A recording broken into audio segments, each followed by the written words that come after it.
So welcome back again.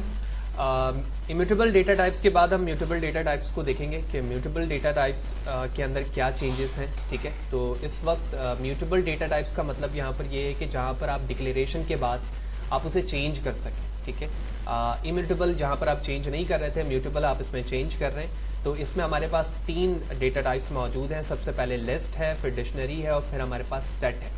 तो यहाँ पर आप देख रहे हो कि सेट में मैंने 2 दफ़ा जो है टी लिखा है। मैं एक दफ़ा इसलिए नहीं लिख सकता क्योंकि सेट एक कीवर्ड है और हमें पता है कीवर्ड हम उसे कहते हैं जो किसी भी प्रोग्रामिंग लैंग्वेज में रिजर्व्ड होता है, हम उसे अपने पर्पस के लिए इस्तेमाल नहीं कर सकते हैं। यही वजह है कि मैंने एक और टी लगाया है यहाँ पर। तो ये 3 डेटा टाइप्स हैं, तीनों के अंदर आप देख रहे हैं बिल्कुल एक ही पैटर्न की वैल्यू मौजूद है, लेकिन हम इनफरादी तौर पर तीनों को देखेंगे। तो सबसे पहले हम लिस्ट देखते हैं। ठीक है, तो लिस्ट देखने के लिए सबसे पहले मैं इसे एग्जीक्यूट करता हूँ और उसके बाद हम यहाँ पर आते हैं। तो लिस्ट के अंदर कुछ मल्टीपल वैल्यूज़ मैंने यहाँ पर लिखी।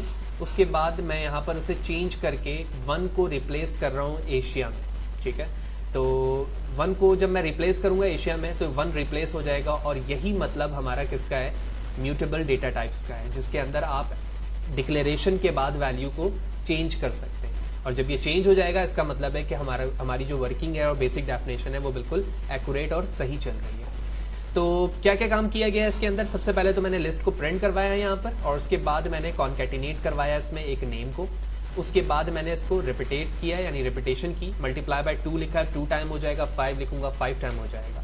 फिर मैंने स्लाइसिंग की जो कि हम स्टार्टिंग से कर रहे हैं। फिर हमने इंडेक्सिंग की, इंडेक्स करने के बाद हम अपेंड कर रहे हैं। अपेंड का मतलब होता है एक वैल्यू को एट अ टाइम ऐड करना। ठीक है, अभी तक आप 5J में क्लोज हो रहे हो यहाँ पर। इसके बाद मैं 4 टाइम S को ऐड करना चाह रहा हूँ एज अ स्ट्रिंग।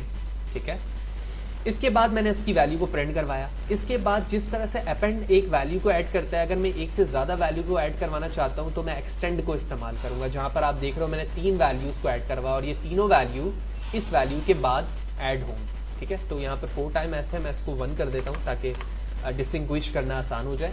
देन ये दोनों ही यहाँ पर क्या हो जाएंगे, ऐड हो जाएंगे।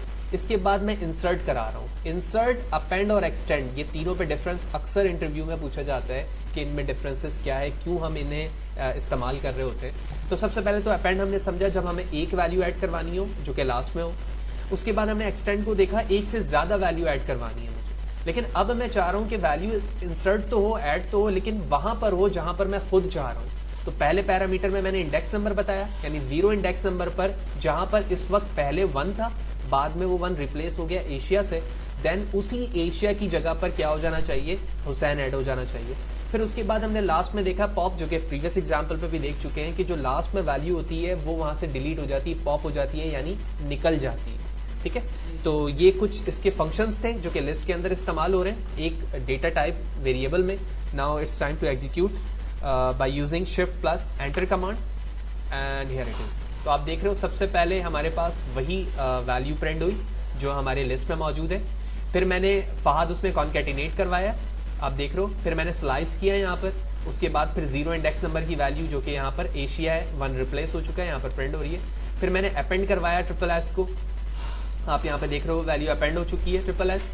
फिर मैंने SSS के बाद 3 वैल्यू यहाँ पर ऐड करवाई हुई है SDASD, आप देख रहे हो यहाँ पर वो वैल्यू ऐड हो चुकी है। उसके बाद मैंने इंसर्ट करवाया हुसैन को 0 इंडेक्स में, तो एशिया रिप्लेस हो चुका है हुसैन पर।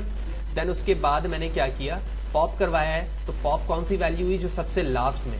तो आप देख रहे हो यहाँ पर पॉप की वैल्यू आ रही है और वो वैल्यू हमारे इंडेक्स से अब यहाँ पर हट चुकी है। तो लिस्ट बिल्कुल ही वैसे ही काम करता है जैसे कि दूसरे टाइप के डेटा टाइप्स कर रहे हैं हमारे पास, जहाँ पर मल्टीपल वैल्यू को हम ऐड करवा रहे हैं। लेकिन ये सबसे पहली बात क्या है कि ये म्यूटेबल है, यानी आप एक दफ़ा डिक्लेयर करने के बाद वैल्यू को चेंज कर सकते हैं और चेंज करवा रहे हैं। एक अहम काम, क्या मैं इसके अंदर नेस्टेड कर सकता हूं? तो लेट मी चेक फर्स्ट।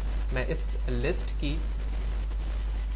पूरे लिस्ट को ही कॉपी कर लेते हैं। हम नीचे आते हैं, पेस्ट करता हूं, इस लिस्ट का नाम रखता हूं लिस्ट 1 और इसके बाद यहाँ पर मैं एक और लिस्ट बनाता हूँ, उसमें लिखता हूँ 1 2 3 और कॉमा समथिंग वैल्यू और उसके बाद इसी वेरिएबल को प्रिंट करवाता हूँ। तो अब ये नेस्टेड लिस्ट हो चुकी है। ठीक है, let's see and it's work.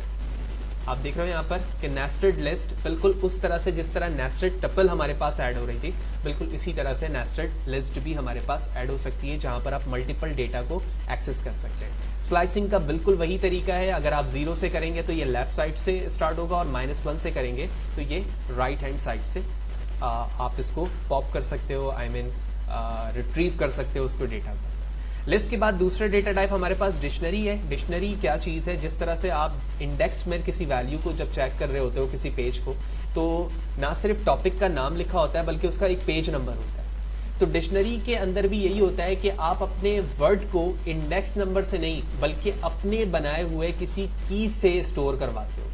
तो यहाँ पर आप देख रहे हो कर्ली ब्रैकेट, एक डिक्शनरी 1 मैंने बनाई एम्प्टी, आप एम्प्टी भी बना सकते हो, और यहाँ पर कुछ वैल्यू मैंने डालकर बनाई है। तो इसे हम कहते हैं की और इसे हम कहते हैं वैल्यू।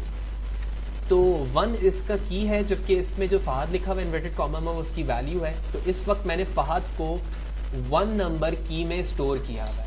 ऑल्दो इंडेक्स तो 0 ही है इसका, लेकिन डिक्शनरी बनाने का मकसद ये होता है कि आप अपने डेटा टाइप्स की वैल्यू को अपने की के रिस्पेक्ट से हैंडल कर रहे होते हो। फिर दूसरे की पर मैंने हुसैन रखा।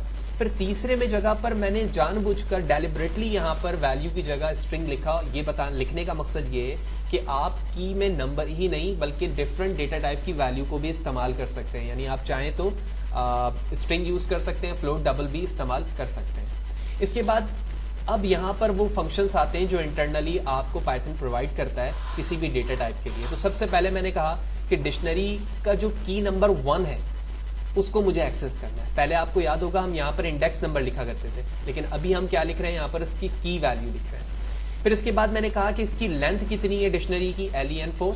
फिर उसके बाद मैंने कहा कि इसमें जितनी कीज हैं इस डिक्शनरी के अंदर वो मुझे प्रिंट हो जाए, यानी की से मुराद 1, 2 और फैकल्टी यहाँ पर मौजूद है। वैल्यूज दूसरी लाइन पे लिखी, इसका मतलब है जो फहद, हुसैन एंड यस लिखा हुआ है। फिर इसके बाद कितने आइटम्स हैं इनके अंदर। गेट का मतलब है जो 1 नंबर पे मौजूद है की वैल्यू वो आ जाए। अपडेट से मुराद जिस की वैल्यू 2 है उसमें हुसैन लिखा हुआ है वो रिप्लेस किससे हो जाए, अली से। और पॉप का मतलब ये है कि की 2 पर जो वैल्यू है उसे पॉप कर दो। पहले हमने पॉप खुद लिखा था, वो डिफॉल्ट तौर पे लास्ट वैल्यू को करता था, लेकिन अगर पैरामीटर में आपने की वैल्यू बता दी तो वो उसी को रिट्रीव करेगा। तो let me check, zoom out करता हूँ, command shift plus enter to execute. तो सबसे पहले हम देख रहे हो 1 पे फहद मौजूद है, उसकी वैल्यू प्रिंट हो गई। अगर मैं 0 लिखता तो जाहिर सी बात है इंडेक्स नंबर पे चले जाता, और हमने देखा कि डिक्शनरी को हम की वैल्यू से रिप्रेजेंट इसलिए करते हैं ताकि हम की वैल्यू अपनी तरफ से दे सकें। फिर इसकी लेंथ देखी गई है तो 1, 2 और 3 है, ऐसा ही है, 3 वैल्यूज इसके अंदर मौजूद है। फिर मैंने यहाँ पर की देखा है तो तमाम की आ गए, यहाँ पर ये तमाम वैल्यूज आ गई। वैल्यूज के बाद यहाँ पर आइटम लिखा हुआ है तो आइटम सारे आ गए यहाँ पर, देख रहे हो आप, यानी पूरी डिक्शनरी जो थी वो यहाँ पे प्रिंट हो गई। 1 का आइटम जो गेट करना है मुझे, यानी गेट 1, तो 1 पे जो आइटम है वो यहाँ पर प्रिंट हो गया। ठीक है, अपडेट करने के लिए मैं 2 को अपडेट करना चाह रहा था तो उसने अपडेट से नन कर दिया, जबकि पॉप पर इसने क्या किया, अली को पॉप कर दिया यहाँ पर। ठीक है, तो वो चीज़ें वहाँ से निकल भी गई।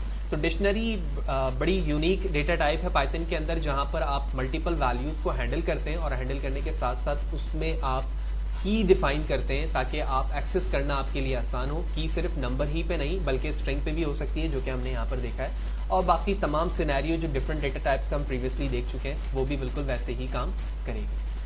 लास्ट डेटा टाइप, अगर मैं स्लाइड की बात करूं तो हमारे पास सेट्स हैं। ठीक है, सेट भी बिल्कुल लिस्ट और डिक्शनरी की तरह ही काम कर रहे होते हैं, लेकिन इसमें सबसे अहम फर्क ये है कि यहाँ पर वैल्यू की रिपीटेशन अलाउ नहीं है।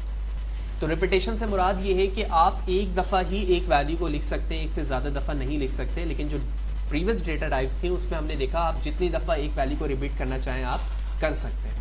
तो मैंने एस के नाम से एक सेट बनाया। सेट बनाने का तरीका क्या है कि कर्ली ब्रैकेट, जिस तरह से आप डिक्शनरी बनाते हैं कर्ली ब्रैकेट के साथ, बिल्कुल इसी तरह से आप सेट भी बनाते हैं, लेकिन सेट एक एरे की तरह वर्क कर रहा होता है, लिहाजा यहाँ पर की और वैल्यू का सवाल ही नहीं बनता है कि आप यहाँ पर की और वैल्यू बता सकें। तो यहाँ पर मैंने देखो लिखा है 1 2 3 4 5 और 5 की वैल्यू को मैंने 4 टाइम रिपीट कर दिया, लेकिन जब मैं एस को प्रिंट करूंगा तो 5 सिर्फ 1 टाइम प्रिंट होगा। क्यों? क्योंकि वो बार बार रिपीट हो गया, और यही फर्क है सेट में, यही वजह है सेट को यहाँ पर डिफाइन और इनिशियलाइज किया गया है। इसके बाद मैंने यहाँ पर 2 सेट बनाए, 1 2 3, और दूसरे पे लिखा मैंने 1 2 एंड बी।